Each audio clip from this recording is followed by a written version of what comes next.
Hello guys, flex ko lang yung dagat.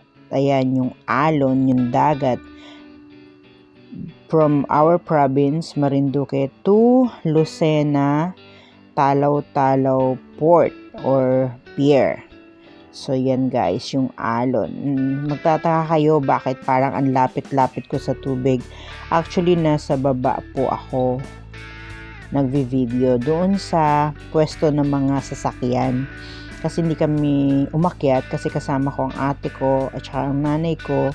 So, hindi naman yun masyadong maalon kaya nag-stay na lang kami sa baba sa sasakyan. So, hindi na kami umakyat doon sa mga rooms sa taas kasi mahihirapan ang ate ko. So, ayan guys, di ba ang ganda-ganda. Nagandahan ako sa view kaya binidyo ko siya habang lalakbay o naglalayag ang aming barko.